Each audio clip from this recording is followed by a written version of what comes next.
Hello, good morning dear students.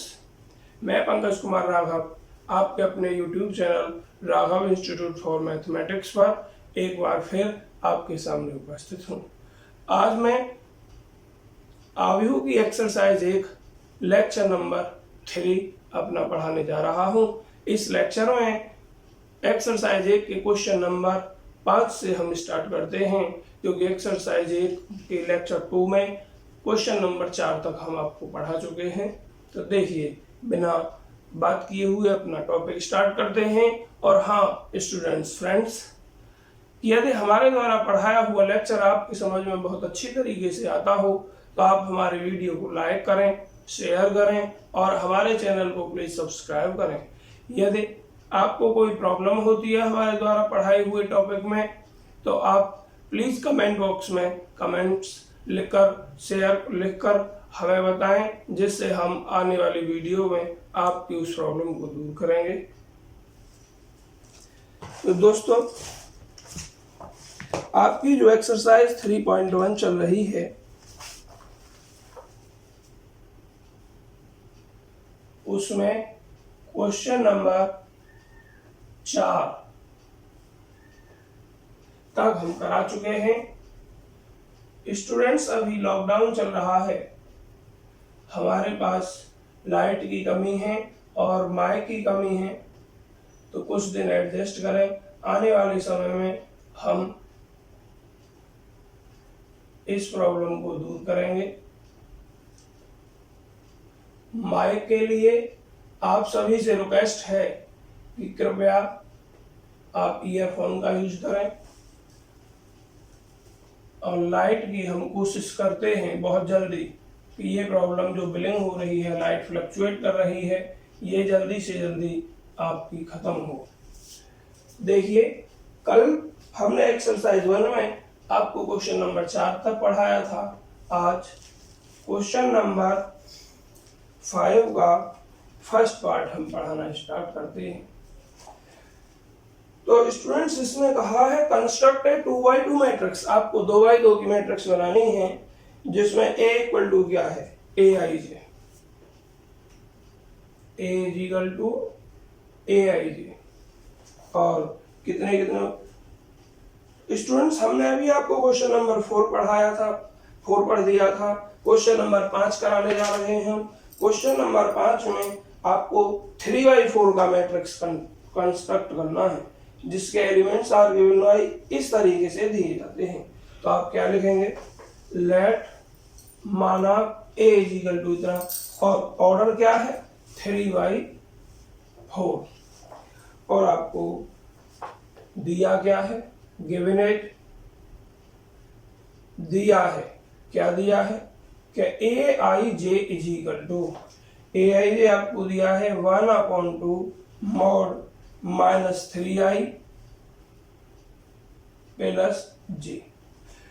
आपको इसके द्वारा ये 3x3 का मैट्रिक्स फाइंड करना है। तो आप क्या लिखेंगे, लेट, सबसे पहले बी हैव हम रखते हैं। तो देखना जरा हमें क्या रखना है, 3x4 का, अर्थात 3 रो और 4 कॉलम। तो आप कैसे लिखेंगे, a11 प्रथम पंक्ति और प्रथम स्तंभ, अर्थात प्रथम पंक्ति का फर्स्ट कॉलम, प्रथम पंक्ति का फर्स्ट एलिमेंट a11, a12 अब फर्स्ट रो का second element, a13 first row का third element, a14 first row का फोर्थ एलिमेंट। हिंदी वालों के लिए पहली रो का पहला अवयव, पहली रो का दूसरा अवयव, पहली रो का तीसरा अवयव, पहली रो का चौथा अवयव। तो बच्चों आगे अब सेकंड रो स्टार्ट हो जाएगी। तो लिखेंगे a21, a22, a23, a24। अब 3 रोज हैं इसमें, 3, तीसरी रो स्टार्ट कर दो, a31, a32, a33 और a34। ये हमें फाइंड करनी है। किस रूल के अकॉर्डिंग फाइंड करनी है बच्चों, जो आपको दिया गया है उस रूल के अकॉर्डिंग आपको फाइंड करनी है। तो जरा देखें, सबसे पहले हम लिखते हैं a11, बच्चों i के स्थान पर 1, j के स्थान पर 1, अर्थात i और j के स्थान पर आप 1 पुट करेंगे यहाँ, या ये कहें replacing I and J by 1 in it. तो क्या हो जाएगा ये 1/2 मॉड -3 × 1 + 1। क्या किया हमने, सिर्फ आई और जे के स्थान पर इसकी वैल्यू रख दी हमने 1/2 -3 + 1। तो 1/2 गुणा -3 + 1 कितना हो जाएगा -2। मॉड लगा हुआ है इसलिए माइनस खत्म हो जाएगा 2 और 2 से 2 को कट करेंगे तो 1। तो A11 की वैल्यू मेरे भाई बहनों 1 हो गई। आगे देखते हैं अब हम निकालते हैं A12 की वैल्यू। I के स्थान पर 1 और J के स्थान पर 2 लिखिए 1/2 -3 गुणा 1 + J के स्थान पर क्या है 2। तो 1/2 -3 + 2 आप सभी को दिखाई दे रहा है। ये कितना हो जाएगा -3 + 2 -1 और मॉड के अंदर तो माइनस को मैंने हटा दिया। A1/2 मैंने लिख दिया। A12 की वैल्यू जो है आपकी वो कितनी है 1/2। अब A13 देखते हैं। इसमें रिप्लेसिंग I/1 और J/3 अर्थात I के स्थान पर 1 और J के स्थान पर 3 रखने पर 1/2 -3 I के स्थान पर 1 J के स्थान पर 3। तो मेरे प्यारे भाई बहनों तो ये -3 + 3 तो मॉड के अंदर हो जाएगा 0 -3 + 3 0 0 का मॉड 0 और 1/2 0 तो ये हो जाएगा 0 0। अब देखते हैं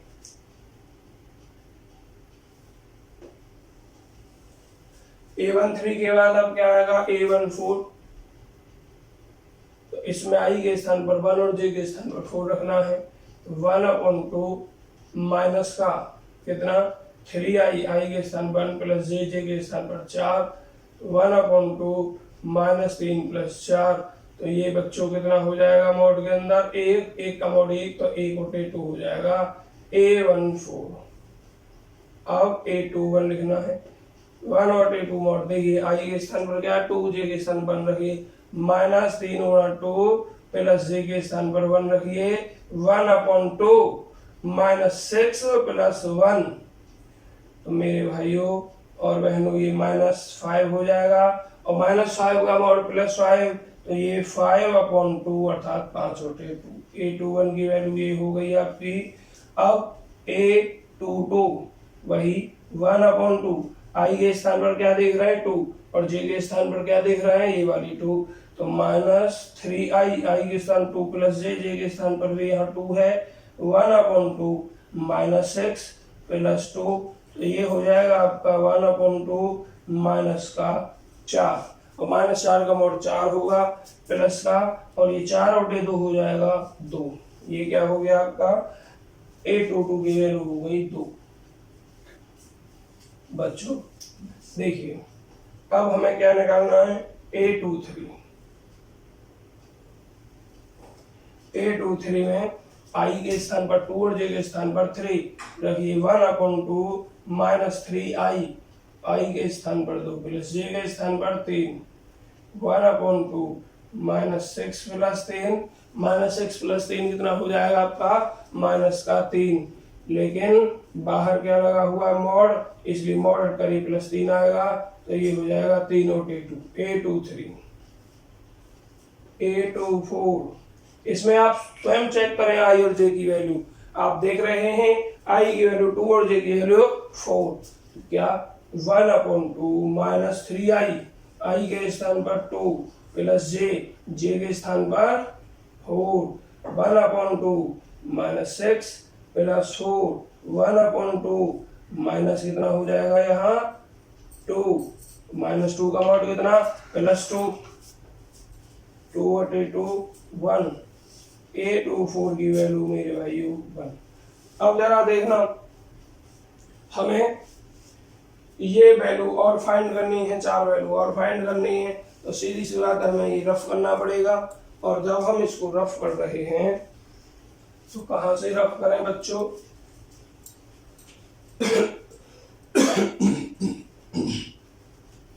चलिए हम इसको रफ कर देते हैं। इसको, और हम इसे रफ कर दे रहे हैं। तो देखना, अब हमें वैल्यू निकालनी है, और अब जो हम क्वेश्चन आगे का करेंगे शेष पार्ट वो इधर करेंगे।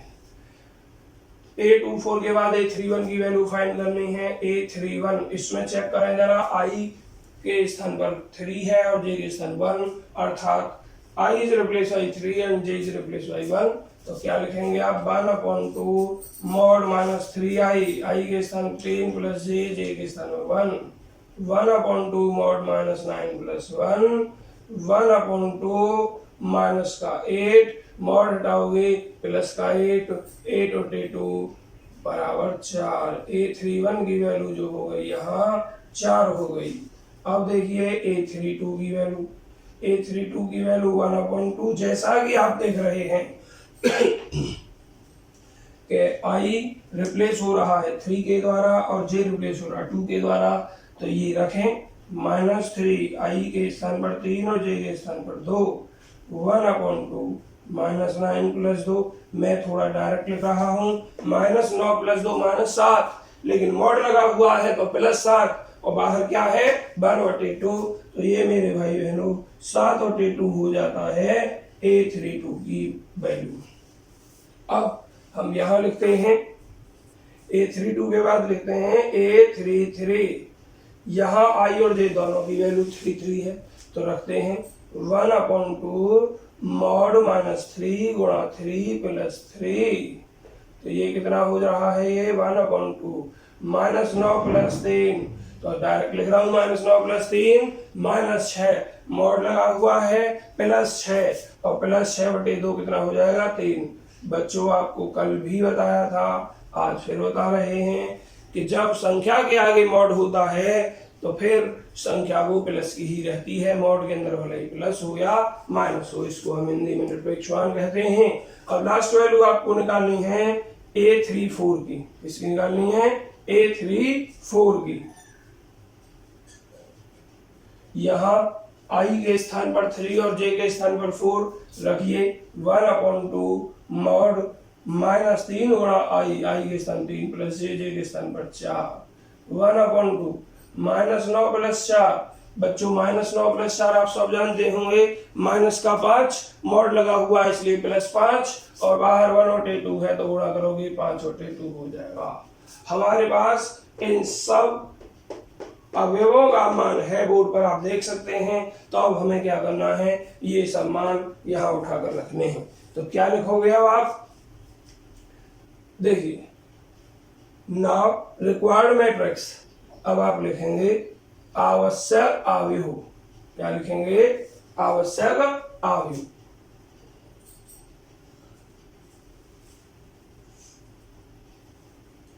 नाउ अब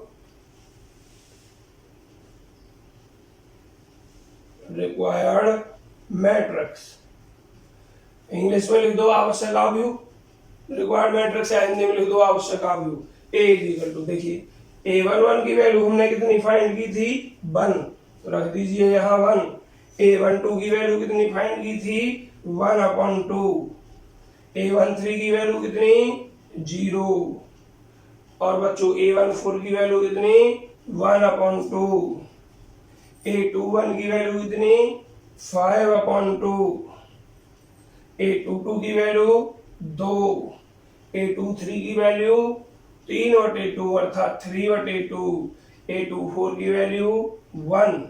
इधर आ जाइए, अब A31 की वैल्यू फाइंड कितनी की हमने 4, A32 की वैल्यू कितनी फाइंड की 7/2 2 अर्थात 7/2, A33 की वैल्यू 5/2 अर्थात 5/2, और A34 की वैल्यू, बच्चों हमने ये वैल्यू गलत रख दी, A33 की वैल्यू ये है, कितनी है 3, ये वैल्यू A34 की है कितनी 5/2। बच्चों ये आपका आंसर हो गया। तो इस टाइप के हमने आपको कितने क्वेश्चन कराए, इस टाइप के हमने आपको क्वेश्चन 2 करा दिए, एक क्वेश्चन 4 में से कराया, एक क्वेश्चन 5 में से कराया। शेष क्वेश्चन को आप स्वयं करें। यदि आप कोई भी क्वेश्चन इसमें से नहीं कर पाते हैं तो आप कमेंट बॉक्स में लिख दें, हम आपको नेक्स्ट वीडियो में उस क्वेश्चन को कराएंगे। देखिए बच्चों, क्वेश्चन नंबर 6 में इसने कहा find the values of x and y and z from the following equation, अर्थात निम्नलिखित समीकरण से x y z के मान ज्ञात कीजिए। देखिए कितना सिंपल है मान ज्ञात करना। हम आपको क्वेश्चन नंबर 6 का सेकंड पार्ट लेते हैं। क्वेश्चन नंबर 6 का सेकंड पार्ट क्या है मेरे भाइयों? x प्लस वाई ये 2 और यह 5 प्लस z यहाँ एक्स वाई और यहाँ 6 5 2 8। और इस क्वेश्चन में करना क्या है? एक्स वाई जेड की वैल्यू फाइंड करनी है। Find the values of x y z. X y z की आपको वैल्यू फाइंड करनी है। तो देखिए दो मैट्रिक्स आपको दिखाई दे रही हैं, बीच में इक्वल लगा हुआ है। इसका मतलब मेरे स्टूडेंट्स, मेरे डियर स्टूडेंट्स, भाई बहनों, मैंने आपको क्या बताया था कि दो मैट्रिक्स इक्वल होंगे अगर बराबर लगा हुआ है बीच में, तो और वो बराबर होंगे कब? जब उनका ऑर्डर सेम हो और उनके करस्पॉन्डिंग एलिमेंट सेम हो। इसका मतलब सबसे पहले आप ऑर्डर चेक करें। इसमें कितनी रो हैं? 2। कितने स्तंभ हैं? 2। तो ऑर्डर क्या हो गया? 2 गुणा 2। क्यों? क्योंकि हमने ऑर्डर अर्थात क्रम बताया था पंक्तियों की संख्या गुणा स्तंभों की संख्या। इसमें भी देखिए 2 पंक्ति हैं, 2 ही स्तंभ हैं। इसका भी ऑर्डर 2 गुणा 2 और इसका भी 2/2, मतलब क्रम समान। अब बीच में लगा हुआ बराबर, इसका मतलब करस्पॉन्डिंग एलिमेंट सेम होने चाहिए। यहाँ x प्लस वाई है तो यहाँ 6 है, इसका मतलब ये और ये अवयव सेम है। देखिए यहाँ 2 है, पहली पंक्ति का दूसरा अवयव, तो पहली पंक्ति का दूसरा अवयव भी 2। इधर देखिए 5 प्लस z दूसरी पंक्ति का प्रथम अवयव, तो यहाँ भी देखिए दूसरी पंक्ति का प्रथम अवयव 5। ये आपस में बराबर होने चाहिए और ये x y बराबर होना चाहिए। तो दोनों अवयवों की तुलना करने पर देखिए बच्चों एक बार मैं इनके कंपेयरिंग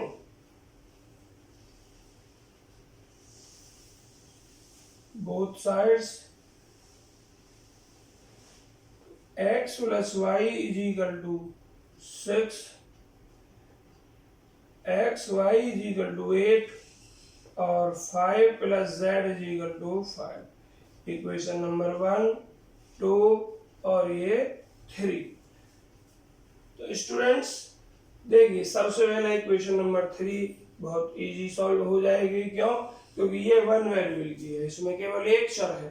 चर अर्थात वेरिएबल कहते हैं जो वैल्यू फिक्स ना हो, जिसकी किसी इक्वेशन में कुछ और माना आ जाए, दूसरी इक्वेशन में कुछ और, तीसरी में कुछ और। बाकी फर्स्ट इक्वेशन और सेकंड इक्वेशन में 2 वेरिएबल हैं, एक्स वाई 2 वेरिएबल का मतलब 2 चर राशियां हैं इसमें। तो सबसे पहले इक्वेशन थर्ड लेते हैं। From equation number third 5 plus z is equal to 5। Z की वैल्यू जो हो जाएगी 5 माइनस 5, इसको इधर ट्रांसफर कर दिया और 5 में से 5 घटाएंगे तो क्या प्राप्त होगा? 0। जेड बराबर 0। बच्चों जब हम एक पक्ष से दूसरी तरफ ट्रांसफर करते हैं, ट्रांसपोज करते हैं, रूपांतरण करते हैं, तो साइन चेंज हो जाता है। अब देखिए इक्वेशन फर्स्ट और सेकंड को। इक्वेशन फर्स्ट में x प्लस वाई है, सेकंड में x इंटू वाई है। हम बाई प्रतिस्थापन, बाई सब्स्टिट्यूशन भी कर सकते हैं। किसी एक वेरिएबल का मान इसमें से उठाकर दूसरी इक्वेशन में रख सकते हैं, लेकिन हम दूसरे तरीके से कर रहे हैं।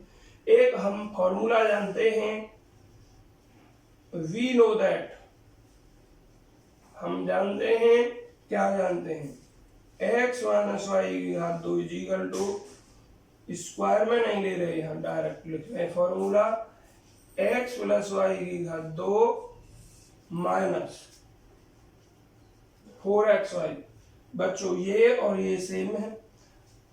अगर किसी को नहीं आता हो तो देखें, इसका फॉर्मूला खोलें, x square plus y square plus 2xy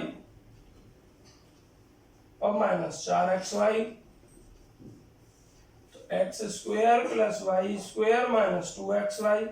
सभी विद्यार्थी जानते होंगे जो स्क्वायर रूट अर्थात वर्गमूल के अंदर है वो x माइनस वाई की होल घात 2 है। और इस स्क्वायर से इस स्क्वायर रूट को काट दोगे तो क्या बचा आपके सामने, x माइनस वाई। अब आप समझ गए होंगे कि x माइनस वाई का ये मान होता है, ये फॉर्मूला होता है। तो अब आप वैल्यूज को रखिए। x प्लस वाई आपके पास बताया 6 है, 6 है, तो इसका वर्ग कर दीजिए, 6 का वर्ग माइनस 4, x इंटू वाई 8 है,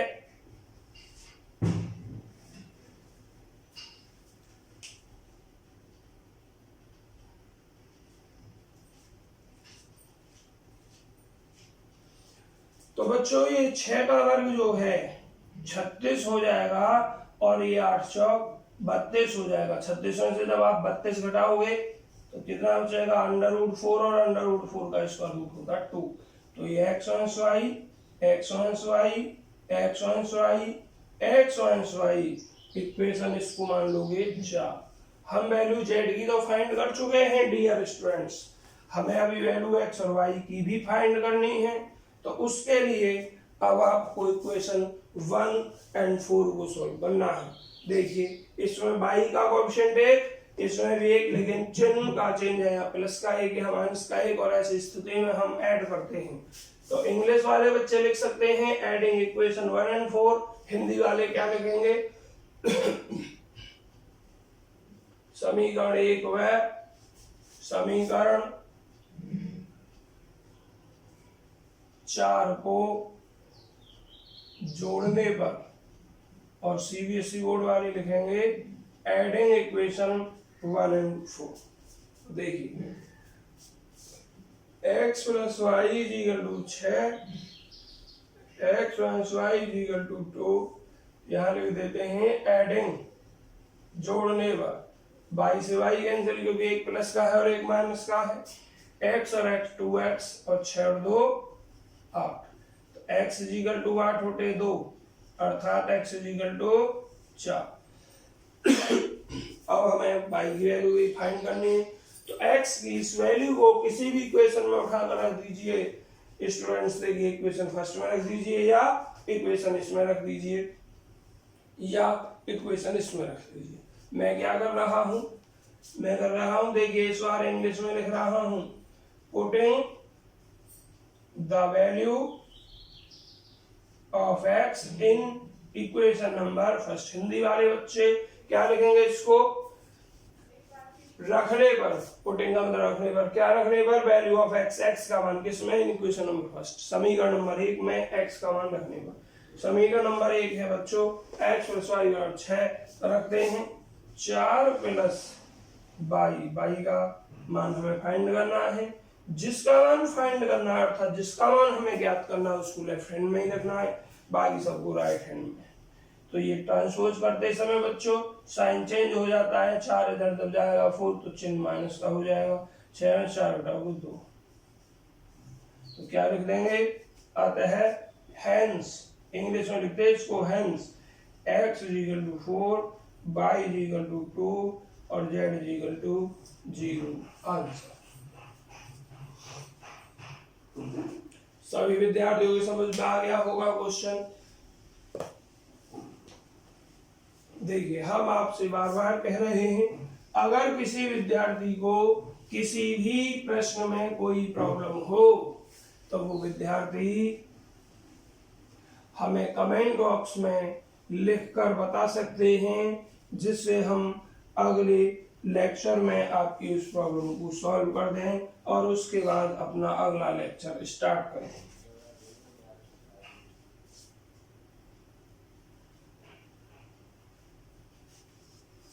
देखिए दोस्तों, क्वेश्चन नंबर अभी हमने 6 का सेकंड पार्ट कराया, फर्स्ट पार्ट आप स्वयं करें, डायरेक्ट कंपेयर करनी है, और क्वेश्चन नंबर 6 का थर्ड पार्ट भी बहुत इजी है, इक्वेशन आप पर सॉल्व करनी आती होंगी, आप स्वयं करेंगे। क्वेश्चन नंबर अब देखें आप 7 में find the value of a b c and d. बच्चों ये 4 वैल्यू हमें फाइंड करनी है, इंग्लिश वाले स्टूडेंट्स और यूबी वाले स्टूडेंट्स संख्या स्वयं लिखेंगे, मैं लिख रहा हूं find the value of A, B, C and D from the equation. इस इक्वेशन से a minus B, 2a minus B, 2a plus C और 3c plus D is equal to -1, 0, 5 और 13, -1, 5, 0 और 13। तो देखिए बच्चों,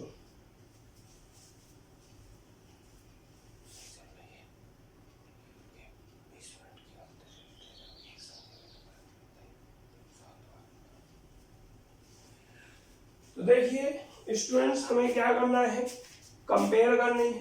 पहले देखना है कि ऑर्डर सेम है या नहीं। इसका ऑर्डर 1, 2, 2 कॉलम है, 2 स्तंभ, मतलब 1, 2, 2 ही पंक्ति हैं, तो ऑर्डर क्या 2/2। इसमें भी 2/2, दोनों का क्रम सेम, बीच में लगा हुआ बराबर। इसका मतलब ये दोनों बराबर होने चाहिए, तभी तो हम एबीसीडी के मान निकाल सकते हैं। तो एबीसीडी के मान निकालने के लिए बराबर रखने पड़ेंगे। हमें बराबर रखे हुए हैं तो हमें इनकी कंपेयर करनी है। तो क्या करेंगे आप, कंपेयरिंग बोथ मैट्रिक्सेस। तो बच्चों कंपेयर कीजिए, a minus B is equal to -1 equation number 1, 2a minus B is equal to 0 equation number 2, 2a plus c is equal to 5 equation number 3 और 3c plus D is equal to 13 equation number 4। देखिए बच्चों, आप पहले equation first और second देखिए, क्योंकि ये दोनों सेम वेरिएबल के हैं, सेम चर राशियां हैं दोनों इक्वेशंस में। इसमें भी a और b, इसमें भी a और b, और दोनों में जो b है उसका साइन -1 सेम कोएफिशिएंट है बच्चों। और जब सेम कोएफिशिएंट है तो हम सबट्रैक्ट करते हैं, अर्थात घटाते हैं। तो क्या लिख रहे हैं हम, सबसे पहले समीकरण 1 में से समीकरण 2 को घटाने पर, समीकरण 1 में से समीकरण 2 को घटाने पर, सीबीएसई बोर्ड वाले स्वयं लिखेंगे language, subtracting equation 2 from first. देखिए a minus B is equal to -1, 2a minus B is equal to 0। ये इक्वेशन 1 है और ये इक्वेशन 2 है। घटाने पर आपको पता है चिन्ह बदल जाता है।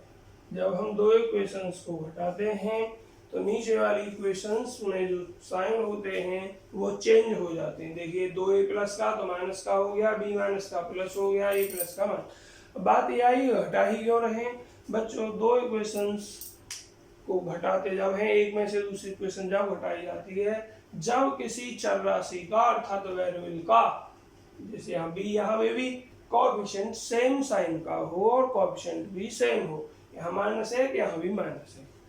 तो देखिए अब ये b माइनस का और ये b माइनस का नहीं है, नीचे वाला प्लस का, इसलिए कट गया। अब ये a और ये -2 है, a में से -2 घटाऊंगा तो -1 है, और -1 में 0 घटाऊंगा तो -1, माइनस है, minus cancel, a is equal to 1। अब हमें a का मान इक्वेशन नंबर 1 में रख दें, इंग्लिश में लिख दूं, इस बार putting the value of a in equation number first. देखिए a माइनस बी, a के स्थान 1 minus B is equal to -a, तो 1, इस -1 को इधर लेके आ रहा हूँ तो प्लस का 1, और इस b को इधर भेज रहा हूँ तो प्लस का b, तो b बराबर हो गया 2। अब इक्वेशन नंबर 3 में a और c है, हमारे पास a की वैल्यू है, तो अब इक्वेशन 3 में a की वैल्यू पुट कर देंगे, c फाइंड हो जाएगा। समीकरण नंबर 3 में a का मान रखने पर, इंग्लिश वाले स्वयं लिखेंगे इस बार,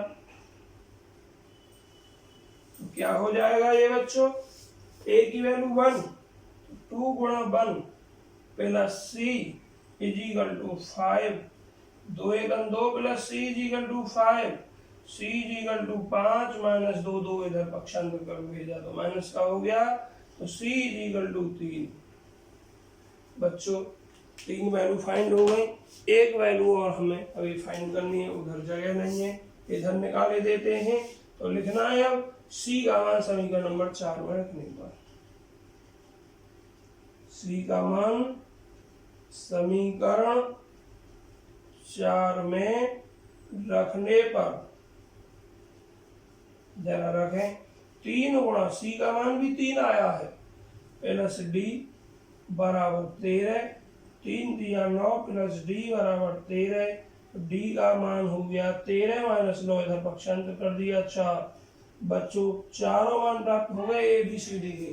अब इन चारों मानों को आप स्वयं लिख लेंगे। नाउ ए बराबर इतने, बी बराबर इतने, सी बराबर इतने, डी बराबर इतने, आंसर हो जाएगा। क्वेश्चन नंबर 7 आपका हो गया। आगे देखते हैं अब,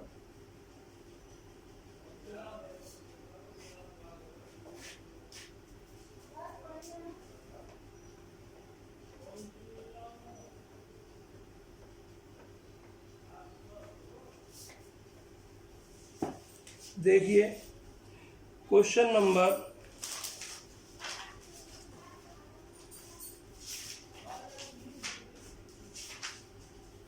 8।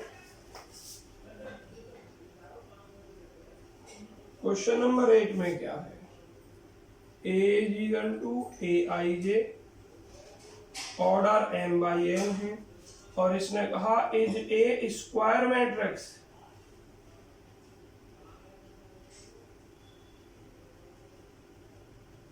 इफ ये कह रहा है कि ये जो मैट्रिक्स है ये स्क्वायर है यदि, तो इसने ऑप्शन दिए हैं। पहला ऑप्शन दिया है m is less than n, दूसरा option m is greater than n, तीसरा option m is equal to n, और चौथा ऑप्शन नन। आपको बताना होगा आपने जो पढ़ा है। देखिए ऑर्डर में m गुणा n, और आप जानते हैं ऑर्डर में क्या लिखा जाता है, पंक्तियों की संख्या गुणा स्तंभों की संख्या, अर्थात number of rose multiply number of column. तो इसमें पंक्ति कितनी m, स्तंभ कितने n। यहाँ देखिए m is less than n, अर्थात पंक्तियों की संख्या स्तंभों की संख्या से कम होगी। यहाँ तो पंक्तियों की संख्या स्तंभों की संख्या से कम किस मैट्रिक्स में होती है, हॉरिजॉन्टल मैट्रिक्स में होती है, क्षैतिजाभि में होती है, और ये स्क्वायर मैट्रिक्स। इसका मतलब ये ऑप्शन गलत, बी कराइए। m is greater than n, पंक्तियों की संख्या स्तंभों की संख्या से अधिक, और पंक्तियों की संख्या स्तंभों की संख्या से अधिक मेरे भाइयों कब होती है, जब आव्यूह अर्थात मैट्रिक्स परपेंडिकुलर हो, वर्टिकल ओवर हिंदी में ऊर्ध्वाभिमुख हो। तो ये भी गलत, क्योंकि स्क्वायर के लिए कह रहा है। m is equal to n, अर्थात पंक्तियों की संख्या और स्तंभों की संख्या बराबर, और आप जानते हैं पंक्तियों की संख्या और स्तंभों की संख्या बराबर अगर होती है तो वो स्क्वायर मैट्रिक्स होता है। तो ऑप्शन नंबर आपका सी सही है। तो आंसर लिख देंगे ऑप्शन सी इज करेक्ट। इसके बाद students question number 9, which of the given values of x and y make the following pair of matrices equal। इतने 4 ऑप्शन दिए गए हैं। हिंदी वाले बच्चों के लिए लैंग्वेज स्वयं पढ़ेंगे। क्वेश्चन नंबर 9 ये स्वयं करना है आपको।